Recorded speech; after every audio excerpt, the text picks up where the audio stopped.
Welcome back to Adventures with Dice. I'm Rob, and I'm your host for these videos. Welcome to Season 1, Episode 2 of the Adventures of Corin, or Adventures with Dice Solo. If you don't know what's going on, go back and watch Episode 1, because Episode 1 explains all of the rules that I'm using. The game that I'm playing is Old Swords Reign, and how I'm using it. I'm not going to recap everything in every video. It'll take a half hour for each video, so I'm not going to do that. So just go back and watch the first one, and then you can proceed through the videos and kind of keep up with what's going on. So this is my character, Corin Garrett. She is her nickname is the Dove, and she is a female elf expert who is a background hunter. And as I did explain in the other video, but I'll say it again here, as I start going through her story, I've already played the session. I'll be, like Wallona's Cave does, I will be pulling these sticky notes up and revealing what happens as I go. And then when we get to the end of it, there'll be 1 to 3 questions that I'll be asking, the fate chart or the fortune chart here. And that part I'll be doing live, and that will set up what's going to happen in the next episode. So let's jump right into it. Now, her name is Corin. She has a pet wolf that she trained up from a cub that she found in the woods, and she lives in the forest. Her family, our mother, father, brother, and sister, and her and Thorn all live in this old keep out in the middle of the woods, far away from town. She learned her trade as a hunter from her family. And when we start Session 1, Corin and Thorn had spent the better part of the day roaming through the woods, checking and setting traps for wild game. So they spent 2 shifts. I'm going to use the word shift or in place of watch a lot, and it's just because from other games that use shift, a lot of free league games do. So if I say shift, watch is what I mean. But I'll try to use watch when I can.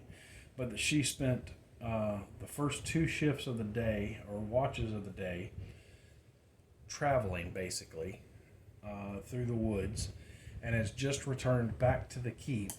And as they return back to their small keep, it's late afternoon, and to her surprise, Corin sees that the whole place has been ransacked and her family is missing. Oh no! Dun dun dun. So, we need to find out what happened. So, start rolling, asking questions and rolling on the chart here. So let me pull that off. So, I went to the fortune chart and I said, does Corin find any strange tracks? I rolled a 6. It was an extreme yes. So, I went to the fortune chart again. Was it many or few tracks? Rolling on the number of the tracks. And I rolled a 1, which is none or 1. So, it's only 1 set of tracks that's outside of her family. And then the next question I asked was, are the tracks booted? I rolled a 3, so the no. So, it's a barefooted creature of some type. So then Corin takes some time with the tracks, and she tries to determine their type. And being a hunter who spends a lot of time tracking in the wilds, this is where her background is going to come into play. So I rolled her wisdom for perception to see if the tracks are monstrous, which was, I rolled a 16. She gets +2 from her hunter background, so it came up an 18, which is a normal... which was it even beats a hard. So she finds that the tracks do indeed belong to some type of monster. So they're not just normal little human tracks. Alright, let's see what happens next. So, I rolled on Inspiration and Description, which is the back side of this paper here. And I got a 9, which is destroyed, and 14, which is mighty. So from this, I determined that Corin finds that the tracks are from a large monstrous creature and it's large enough that in fact, the monster destroys things it steps on. So it's a big, heavy creature. So I went to the fortune chart again here and said, does Corin recognize what creature the tracks belong to? I rolled a 5, which is a yes. So then I had to find out which one it was. I rolled on the random monster chart for formidable because it's formidable. It's a big, heavy, powerful creature that took her whole family. So she's in the forest. I rolled on formidable and got a 6, which is an ogre. So what do we know now? We know that she's returned home with Thorn. Her place has been ransacked. Her family, mother, father, sister, and brother have been taken, and they've been taken by a big ogre. So she knows that while she was gone, her home was attacked and her family taken by this ogre. And I'm saying that Corin and Thorn were out in the forest for about 8 hours, which is 2 watches. All right. So I rolled a d8 to see how many hours of a head start the ogre has on her, because he's not there anymore. And I rolled a 5, so the ogre has a 5-hour head start. Now, Corin doesn't know this. She just knows that the ogre is not there and that it has a head start, obviously, but she doesn't know how much. But that, for the GM side of it, for me, that's how I know how far ahead he is at this moment. So Corin gathers her gear, and she tells Thorn, all right, come on, boy. I know you're tired, but we've got to push on. Mother and father and the young ones need us. So she's getting her gear. She's getting ready to go. And being as she was already spent 2 shifts / watches traveling, she can only push on for 1 more watch today. Each hour, she has to make a normal DC 12 con roll or gain a level of exhaustion. Now, I ran into a slight problem here because exhaustion, while mentioned in Old Sword's Reign, is not covered. It doesn't tell you what it does. And I needed to know, because if she becomes exhausted, I need to know how that affects her. So what I did was, because this is based off of the mechanics of 5th Ed, I went back to 5th edition and I pulled the exhaustion rules from there. And I'm using them. Now, she passed all 4 rolls, so she can continue another 4 hours without becoming exhausted. And each time she would have failed, it would have caused her to gain another level of exhaustion, making life harder and harder for her. However, now she's navigating the forest, which normally the navigation rules would be hard, but her elven senses make it easy, so it becomes a roll of 8 that she needs to beat. And she gets a +2 because she's a hunter, or has the hunter background. So success means that she spends the next 4 hours tracking the ogre. Let's see what happened. A crit fail. Amazing. She has a crit fail, and because she had a crit fail, my other rule for random encounters is I have to roll on the fortune chart to see if there's a random encounter. And I rolled a 5. There is a random encounter. So Corin has been tracking for hours. She becomes very frustrated. Not only has she lost the tracks and wandered around lost for 4 hours, but she and Thorn have stumbled into the hunting ground of a wild wolf, which I rolled randomly. Rolled on for the level of the encounter, which ended up being mundane. And then mundane was D3 wolves. I rolled and I got 1 wolf. So there's 1 hungry wolf out here, and it is now hunting them. So I needed to know if Corin and Thorn were surprised, so I rolled on the fortune table, and the answer is, well, I said, is Corin surprised by the wolf? And the answer was a 3, no. So the wolf does not get a surprise round of attacks. Now, Corin knows that this wolf is trouble. Not only will it cause her harm, if given the chance, but it will slow her down and cost her valuable time. So She draws her bow, she waits for the right moment, lets an arrow fly, and it strikes true.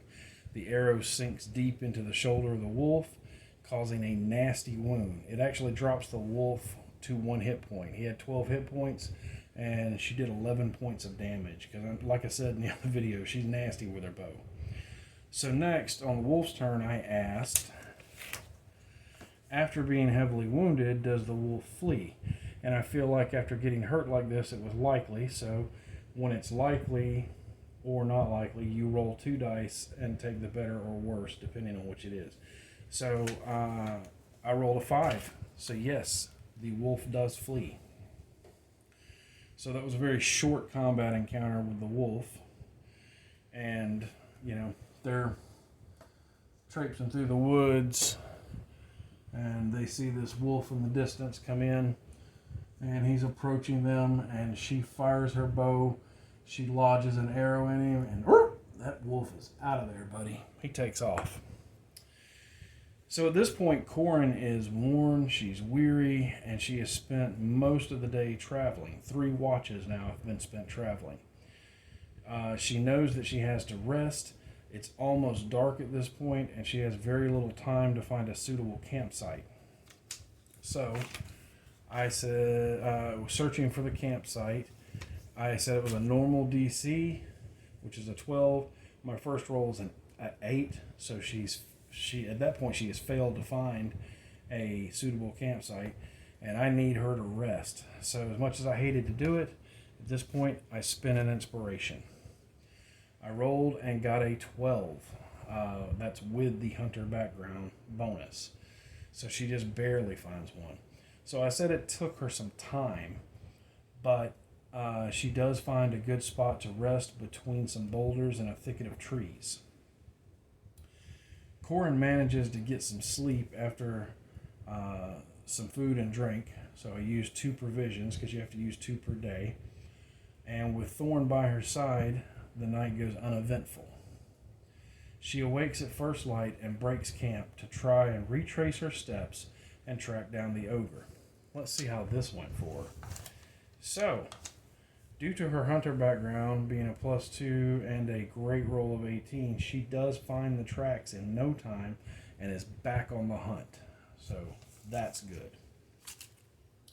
After following the tracks for 2 more watches, she still hasn't found the ogre camp, but before she can push on further, she and Thorn get ambushed by a bugbear hunting in this area of the forest, and he seems to think that they look like they would make a tasty meal.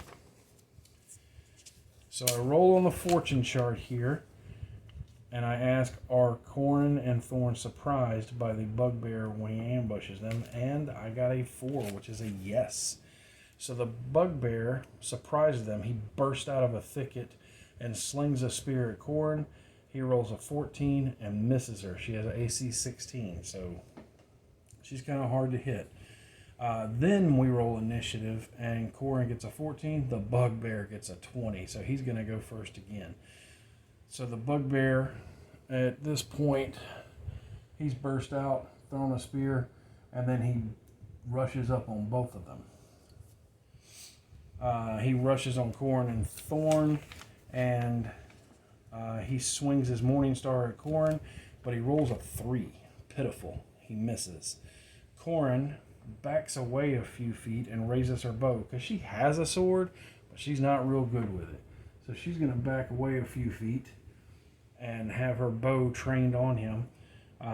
There's no opportunity attack as the bugbear is still engaged with Thorn. So as long as he's engaged with an enemy, he can't make an opportunity attack against her. So Corin fires, and my first roll is a crit fail. This is going horribly. So again, I have no choice. I spend inspiration, and I roll another die, and I get a 13 plus 7 for her bow, and I get a 20, so that's a hit. I roll damage, and it is 10 points of damage, and the bugbear has 16 hit points, so that's going to drop him to 6 hit points. That's an astounding blow. The arrow sinks deep into the bugbear's side. Thorn snaps and bites at the bugbear, but he rolls a 10 and misses. So I roll on the fortune chart here, and I said, will the wounded bugbear flee? I rolled a 3. No. The bugbear takes a swing at Thorn with his Morningstar, but again, rolls a 9 and fails. So this guy's obviously not very good. Maybe that's why he's still out hunting, because he ain't found nothing to eat, because he sucks at killing stuff. But Thorn he rolls a 3 or 9, which is a fail. Thorn leaps out of the way at the last second, and then Corin fires another arrow at the bugbear.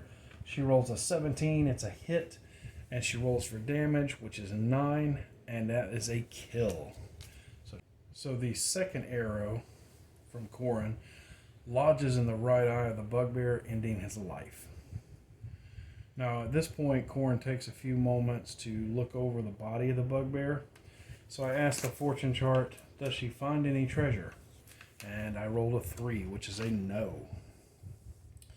So Corin and Thorn decide to push on into a third watch of traveling and following the ogre's tracks. Again, she makes her con checks, and I said, does she catch up with the ogre? And I figured it's likely at this point, because the ogre is not just traveling across the continent. Eventually he was going to get back to his camp.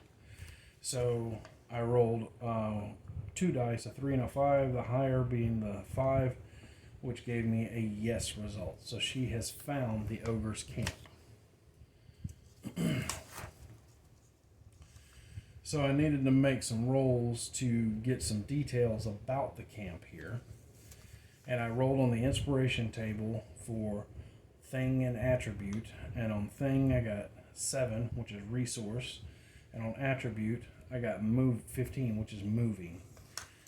So to me, my first thought with that was, okay, a resource that's moving sounds like a river. And I'm just going to go with that. So the camp is next to a river. So again, I rolled and I said, what is the den like? And for thing, I got 9, which is history. And for attribute, I got 16, which is peaceful. And I thought about it for a few minutes and I said, okay, well, how about if it's an old abandoned river fort next to a river, and the ogre has taken up residence in it? That seems to make sense to me. So she now has spent quite a bit of time tracking, running into some adversaries, and on the second day, on the third watch of traveling, she's found the ogre's camp, which is an old abandoned river fort next to a flowing river. And then we come to the questions. Now, this is the part that I'm going to be doing live here. So I've got 3 questions, 1 on scale, 1 on number, and 1 yes/no question. So I said, what is the size of the fort? How many enemies do I see? And do I see where my family is being held? So let's look at the fortune chart here. I'll just put that there, make it easier to see, hopefully. And I need a D6. What is the size of the fort? So I'm looking at the scale. How big is this thing? And I'm going to need a pen to write it down. A 4. So on scale, this thing is large. On a 4, it is large. So I'm going to write 4. The fort is large. Now, how many enemies do I see? And this is rolling on number. And I get 5, which is several. Oh, wow. So I'm going to put a 5 here. She sees several enemies.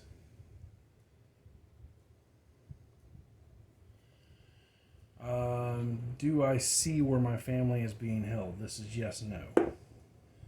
6, extreme yes.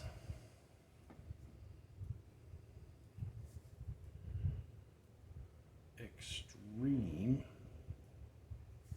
yes. So they're probably being held out in the open in some type of cage or pen.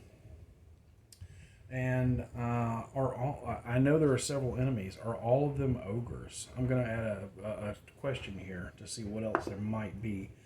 3, no. I'm gonna say, are they all ogres?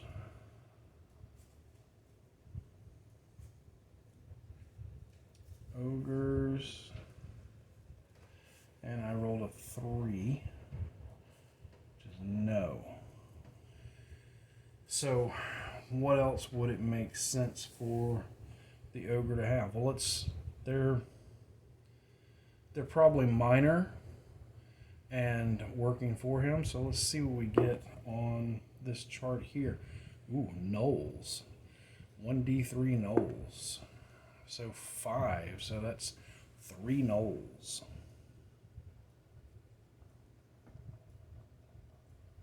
Yeah, that could be really bad. She has to. It was bad enough she was going to have to take down an ogre, but now she's going to have to worry about his 3 gnoll henchmen that he has with him, or companions.